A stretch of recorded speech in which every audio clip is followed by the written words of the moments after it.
Добрый день, уважаемые подписчики! Сегодня на вопросы, касающиеся исполнения запроса социально-правового характера, для вас ответит директор Государственного архива современной истории Козеева Светлана Александровна и начальник отдела справочно-информационной работы Никифорова Анастасия Валерьевна. Светлана Александровна, начнем, наверное, с ваших слов. Добрый день, уважаемые подписчики. На самом деле тема очень актуальная, вопросов возникает очень много, и телефонные звонки, и на сайт к нам поступают вопросы, и в Инстаграме. Но, наверное, что я хочу сказать в самом начале, в виде обращения, что приоритетным направлением нашего государственного архива является действительно исполнение запросов социально-правового характера, подтверждающих конституционные права наших граждан. В соответствии с уставом на хранение в наш государственный архив поступают документы ликвидированных организаций. То есть те организации, которые ликвидируются в нашем городе, документы поступают к нам на хранение. И по документам этих организаций архив выдает справки социально-правового характера, справки, подтверждающие трудовой стаж, размер заработной платы, все то, что необходимо каждому гражданину для выхода на пенсию. Справочные данные, хотелось бы сказать, что за 2020 год нашим государственным архивом было исполнено 9956 таких запросов. А за предыдущий год, за 2019, 12008 запросов. Это, наверное, основное, что хотелось бы сказать. И если есть вопросы, мы готовы на них ответить. Да, насчет вопросов, уважаемые подписчики, напоминаем, что вы можете задать свои интересующие вас вопросы в ходе прямого эфира в комментариях.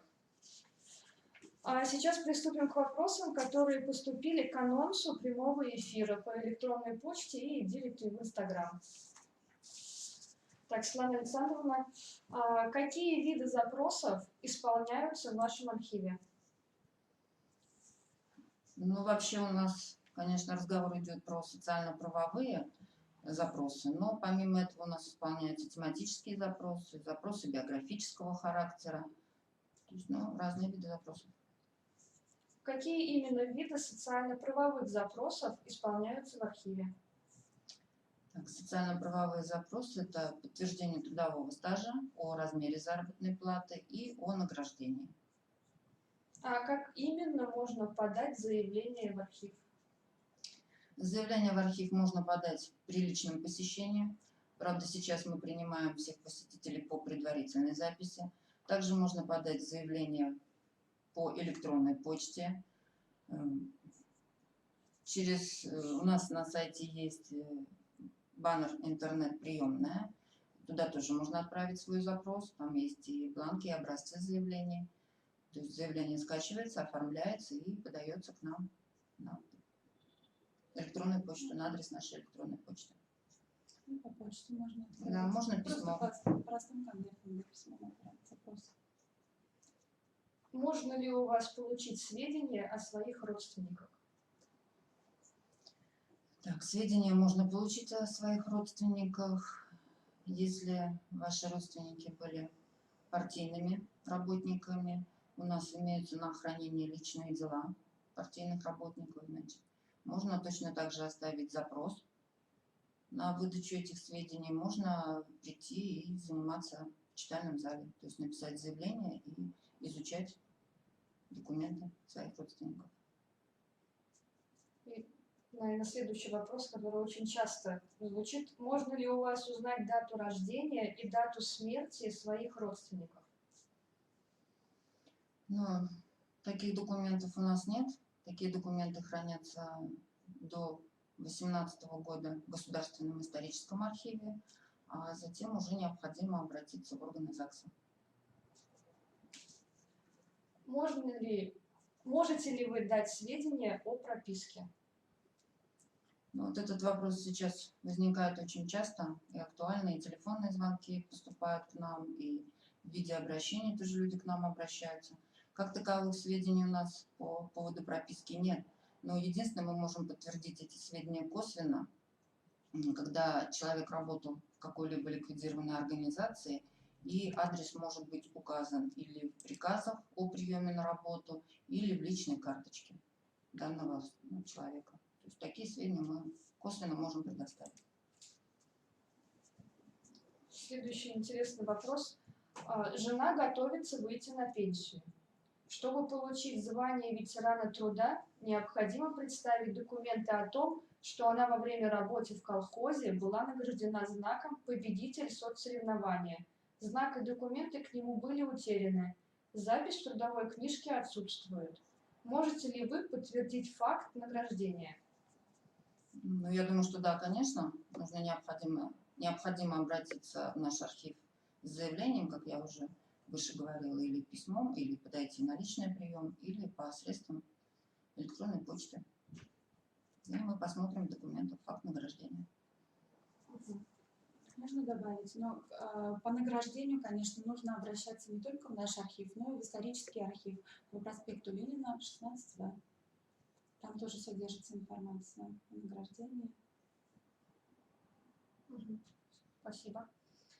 Во время работы на хлопчатобумажном комбинате с 1983 года сдавал кровь и был награжден нагрудным знаком «Почетный донор СССР». Можно ли у вас узнать, сколько раз я сдавал кровь, или восстановить книжку почетного донора? Ну, с такими запросами к нам обращаются достаточно часто. Действительно, мы подтверждаем количество кроводач, но данные документы у нас есть только по 1992 год. После 1992 года необходимо обратиться уже в станцию переливания крови. Спасибо.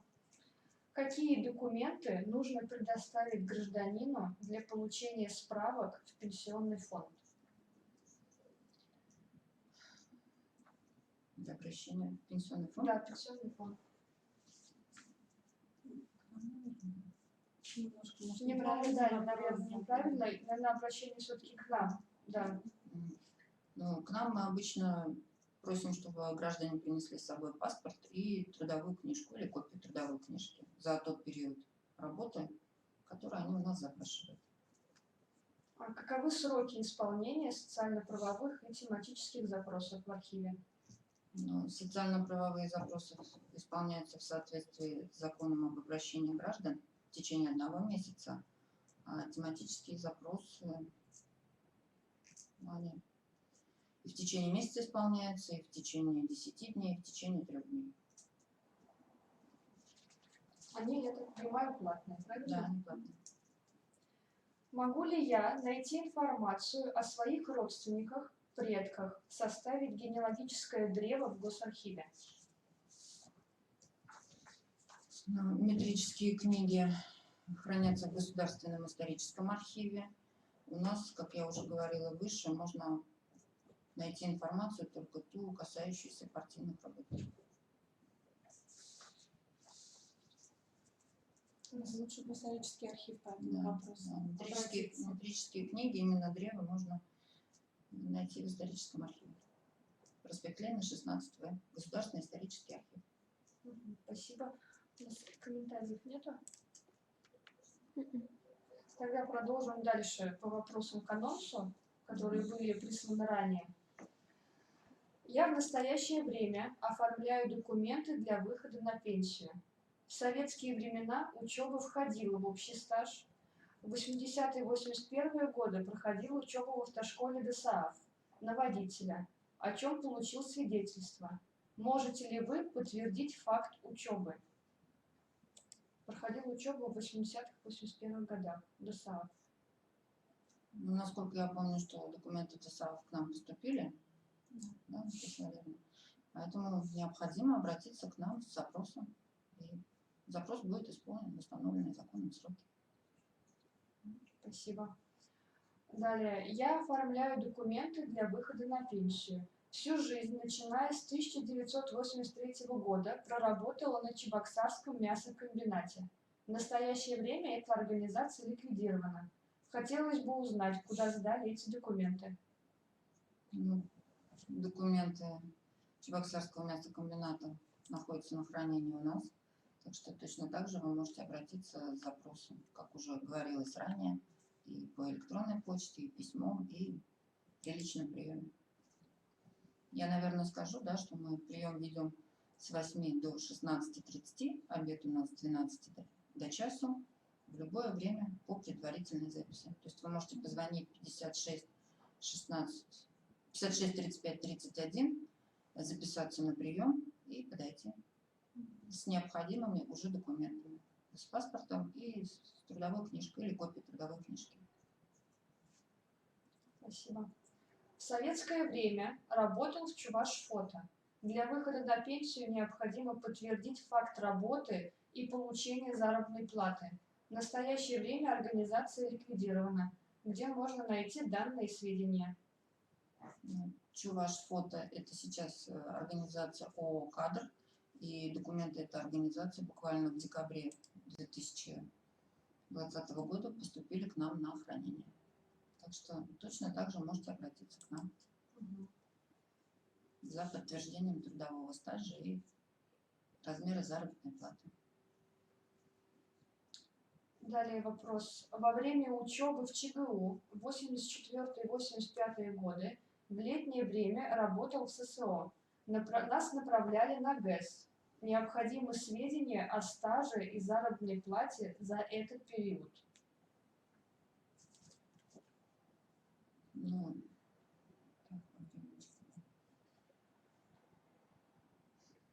документы, скорее всего, находятся в Гострое. Я думаю, необходимо обратиться туда. Мы единственное, наверное, можем только подтвердить. Да, по партийной линии может быть такое, что списком студентов отправляли на Гострой. Вот единственные сведения, которые мы можем найти. Список студентов, которые были отправлены в Гострой. К сожалению, зарплату и период работы мы подтвердить не можем в данном случае. Лучше обращаться, конечно, в эту же организацию, где... Гострой организация не ликвидирована, они находятся на месте в городе Новочебоксарск, поэтому необходимо обратиться туда за подтверждением. Очень часто студентов отправляли в Астрахань, также у нас тоже сведения. Практически это на 50% отрицательные ответы. И вот рекомендуем обращаться именно в Астраханский архив. Если нужны какие-то сведения, пожалуйста, вы можете позвонить к нам по телефону и уточнить. Всем ответим. Дальше вопрос. В 1990-е годы работал на агрегатном заводе. В настоящее время собираю документы для выхода на пенсию. Скажите, куда можно обратиться для получения справок о стаже и заработной плате? Чебоксарский агрегатный завод не ликвидирован, документы хранятся на месте в течение 50 лет. Так что необходимо обратиться по месту организации на агрегатный завод. Так, следующий вопрос. Добрый день. В 2005-2008 годах работала в управляющей компании «Центр». В настоящий момент необходимо подтвердить факт работы. Мне сказали, что документы были переданы на хранение к вам. Могу ли я получить справку о стаже? К сожалению, по памяти, конечно, все организации запомнить абсолютно невозможно. Сейчас мы по справочнику посмотрим. Я хочу отметить, у нас их более 1800 фондов уже по личному составу. И, конечно, все в голове держать мы не можем, поэтому мы обращаемся вот к нашему справочнику. Так, управляющая компания «Центр». Да, она к нам на хранение поступала. Можете так обратиться к нам. С ксерокопией трудовой книжки подойти к нам на прием по записи. Спасибо. На этом вопросы, которые поступили к нам заранее к анонсу прямого эфира, закончились. Но напоминаю, что прямой эфир продлится до 12 часов сегодняшнего дня. Поэтому вопросы ждем в комментариях, либо по телефону 56 10 78. Если остались еще вопросы у наших подписчиков, мы будем на связи до 12 часов. Готовы ответить на любые интересующие вас вопросы. У нас поступили новые вопросы. Сначала, наверное, озвучу те, которые поступили по номеру телефона. Повторюсь, 56 10 78. Вы можете также позвонить и задать интересующий вопрос. Светлана Александровна, как можно узнать свое время рождения? В последнее время этот вопрос очень актуален. Действительно, очень много обращаются и по телефону, интересует именно время рождения. Ну, время рождения вы можете подтвердить в своих медицинских картах. Медицинские карты в родильных домах хранятся 25 лет, а потом они передаются в архив именно медицинской организации. Ну и также вы можете обратиться в архив ЗАГСа с таким вопросом. Архив ЗАГСа могу адрес уточнить. Улица Ленинградская, дом 31. По адресу. Спасибо за такой ответ. Далее. Утеряна трудовая книжка. Как восстановить свой трудовой стаж? Так, вопрос, конечно, очень широкий, скажем так. Но необходимо сначала вспомнить вообще, где вы работали, примерные годы, в каких организациях вы работали. Как я уже ранее говорила, что к нам в архив поступают документы ликвидированных организаций, поэтому если ваша организация была ликвидирована, необходимо к нам обратиться с запросом. Если документы к нам поступили, значит мы выдадим вам справку архивную. Если организация не ликвидирована, значит нужно обратиться по месту этой организации. И уже они вам выдадут архивную справку или архивную выписку или любой другой документ для подтверждения вашего трудового стажа. Очень часто, можно добавить, Да, очень конечно. часто приходят и спрашивают: восстановите нам, пожалуйста, трудовую книжку. Архив трудовые книжки не восстанавливает, он выписывает архивные справки и исполняет. Мы можем вам выдать архивную справку, на основании которой подтвердится ваш трудовой стаж, но в трудовую книжку мы записи не ведем. Это, скорее всего, делают работники отдела кадров. Спасибо. Также у нас еще появились вопросы в комментариях под нашим прямым эфиром. Так, вопрос. Может ли готовую справку забрать один из родственников? Ну, в бланке нашего заявления, конечно, предусмотрено о том, что человек может получить лично эту справку или по почте, или тогда, когда вы оставляете заявление, необходимо указать, кто получит вашу справку. И тот человек должен подойти с паспортом за вышеуказанной справкой уже. Угу. Далее вопрос. В течение какого времени делается справка, если нет трудовой книжки? Также в течение месяца. То есть мы стараемся. Желательно, чтобы, конечно, поточнее вспомнили, какие годы и в каких организациях вы работали. Потому что необходимо же поднимать документы и листать эти документы. В компьютере у нас нет ничего такого, что, как люди говорят, нажал одну кнопку, да, и вся информация вышла про этого человека. Такого у нас нет, поэтому необходимо поднимать документы за каждый год и искать этого человека в документах, когда бы то ни было он работал. Ну и наши специалисты, работники, заявитель оставляет номер телефона. Наши специалисты всегда созваниваются с заявителем и пытаются наводящие вопросы задать, чтобы человек лучше вспомнил, в какой период он работал, где работал. Более Поэтому подробная да, информация. специалисты болеют душой за каждый запрос, за каждую справку. И постараемся всем помочь.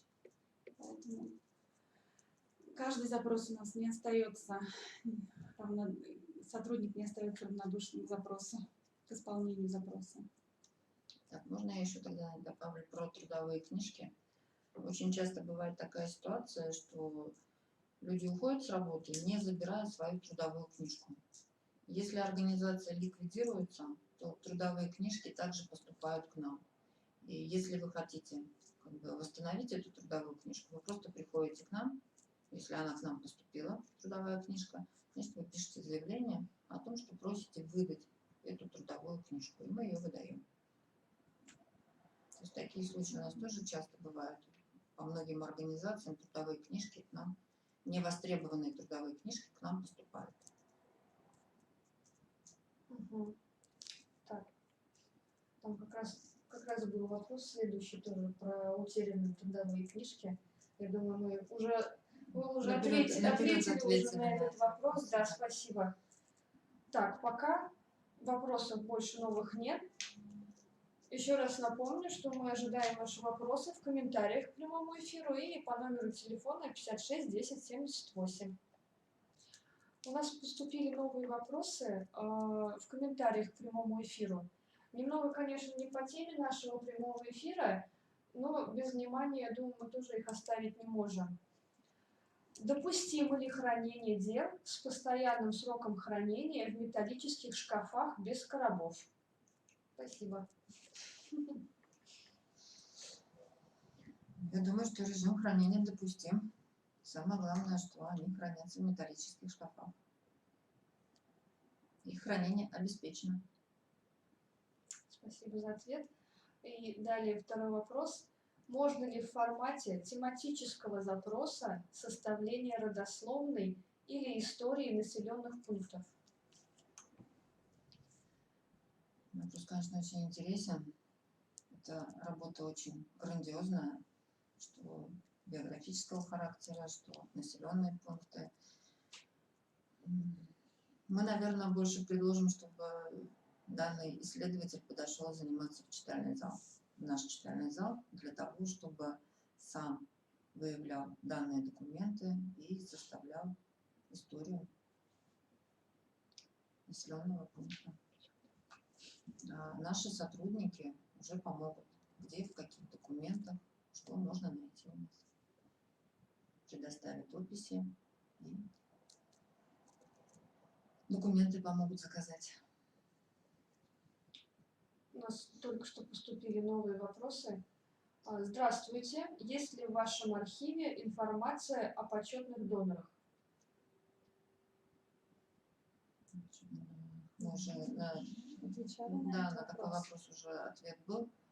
Информация есть, у нас есть документы по количеству кроводач, но данные документы до 92 года. После 92 года документы хранятся в станции переливания крови. Спасибо. Еще есть вопрос, также поступивший в комментарии к прямому эфиру. По наследству достался земельный участок в черте города. Могу ли я получить документы на него у вас?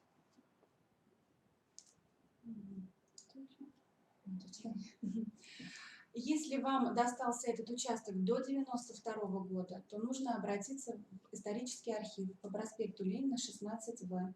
Если участок вам перешел в собственность после 92 года, то можно обратиться к нам на прием по записи. Но это уже будет запрос тематического Да, характера. тематического характера. Такие запросы у нас платные. Да, как раз следующий вопрос. Какие виды справок у вас платные, а какие можно получить бесплатно? Запросы социально-правового характера, они все бесплатные, подтверждающие трудовой стаж и размер заработной платы, а запросы тематического характера, они выдаются платно. То есть о подтверждении, о выделении земельного участка, о предоставлении жилья, квартиры, это запросы платные.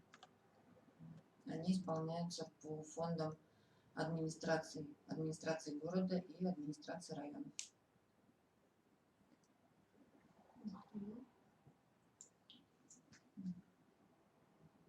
Секунду.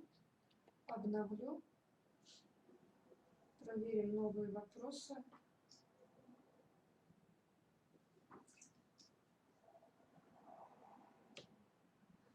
Нам поступил не вопрос, а, так скажем, приятное пожелание. Примите слова искренней благодарности за ваш кропотливый труд, скрупулезное внимание к деталям, любовь к своему делу. Желаю вам активного долголетия, личного счастья, благополучия и профессиональных успехов. Спасибо большое. Да, спасибо большое. Очень благодарна. Очень приятно. Да, что у нас не только вопросы поступают, да, к нашему прямому эфиру, но и такие приятные пожелания. Так, есть следующий вопрос. Здравствуйте. Хочу посетить ваш читальный зал в качестве исследователя.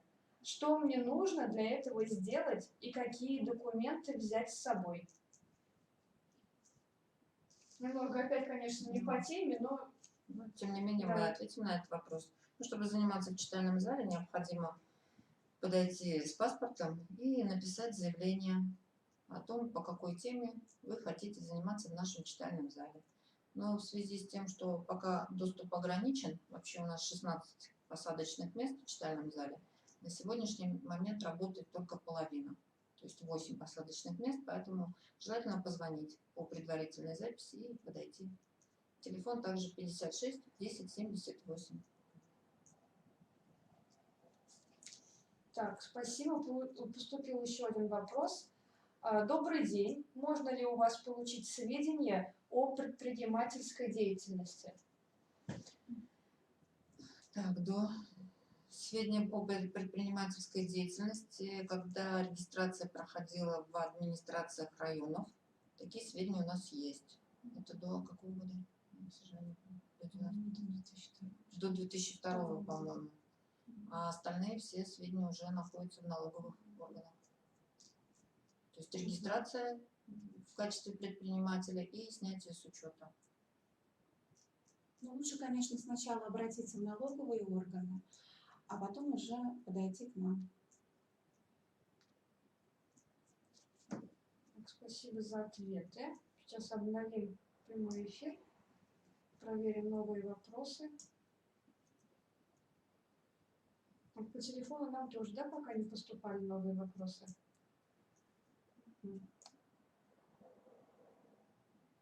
Пока все. Спасибо. Напоминаю, что вопросы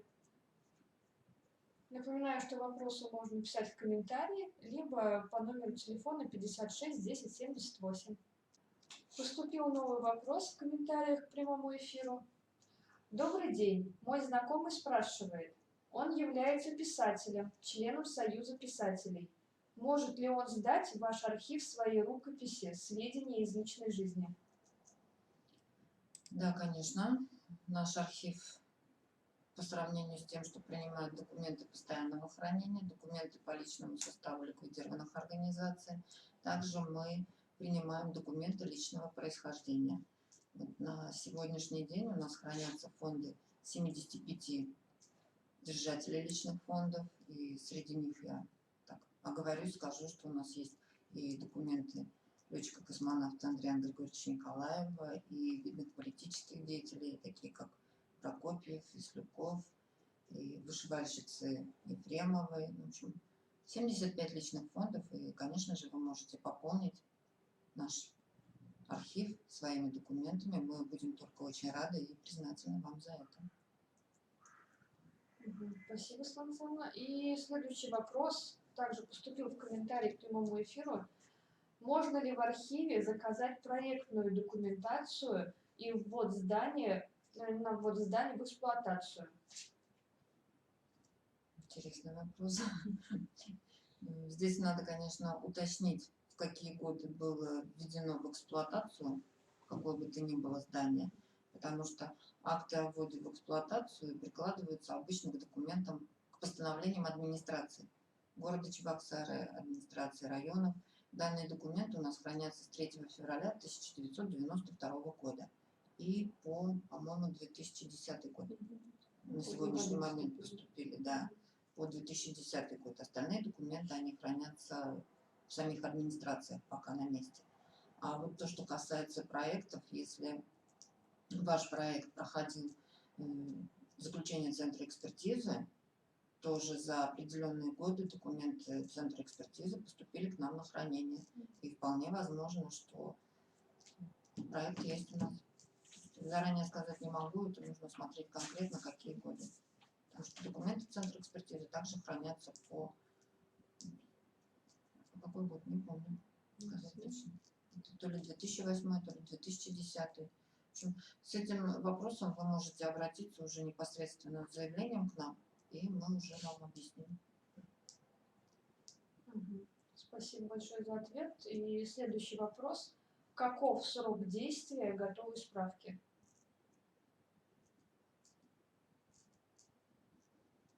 срок? Это, конечно, информация, наверное, больше у пенсионного фонда такую информацию можно узнать.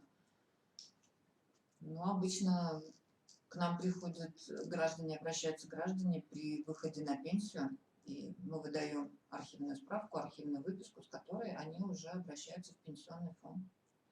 Можно добавить, да?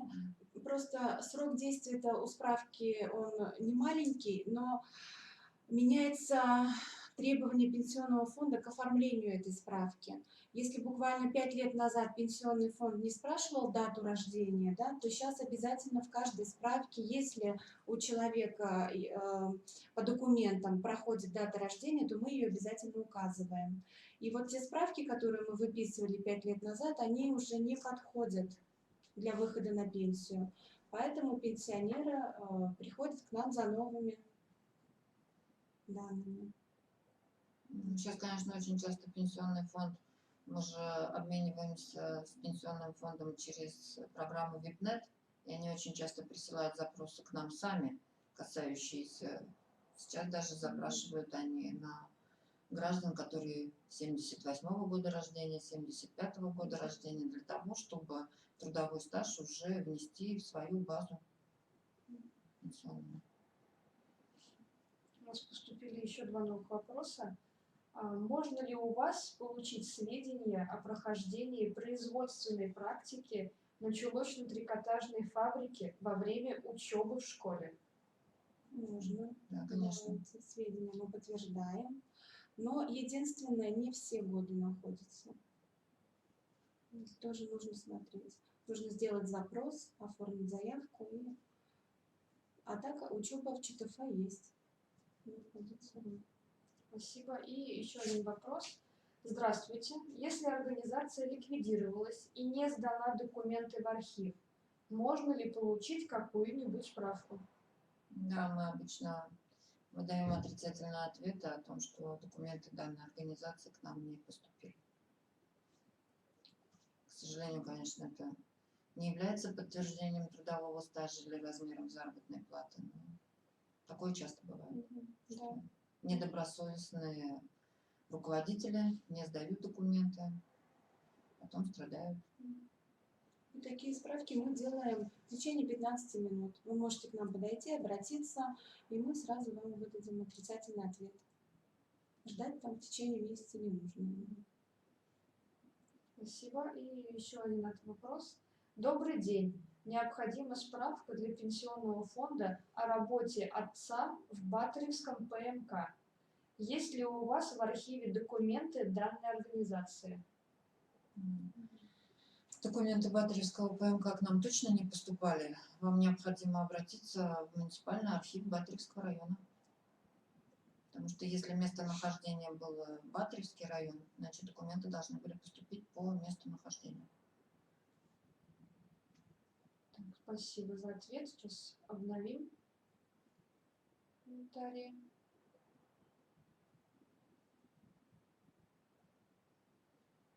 Так, пока новых вопросов нет.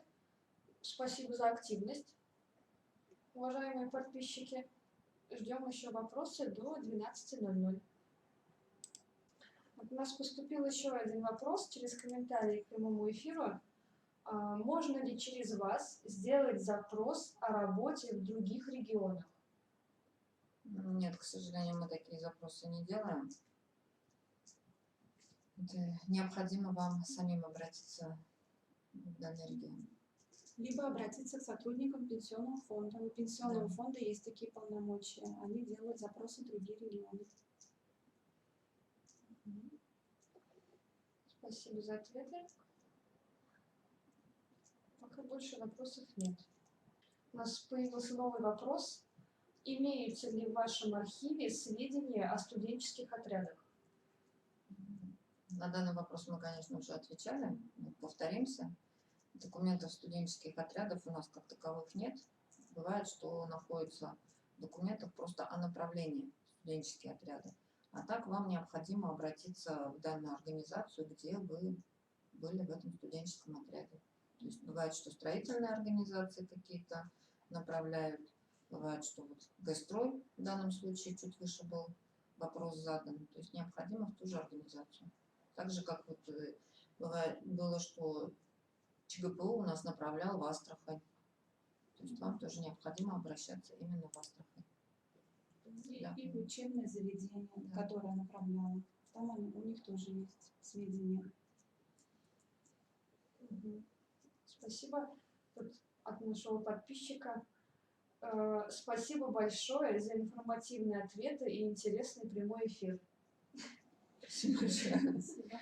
Так, ну я, наверное, еще раз повторюсь о том, что сегодня был прямой эфир, касающийся исполнения социально-правовых запросов. Это одно из приоритетных направлений деятельности нашего государственного архива. И я скажу, на сегодняшний день в нашем государственном архиве хранится 1793 фонда, что составляет 256 947 единиц хранения. Это именно документы ликвидированных организаций, то есть документы по личному составу. По этим документам мы выдаем социально-правовые запросы. Мы никому не отказываем, то есть если организация ликвидируется, она в любом случае может сдать нам документы в архив, и уже по этим документам мы будем исполнять запросы.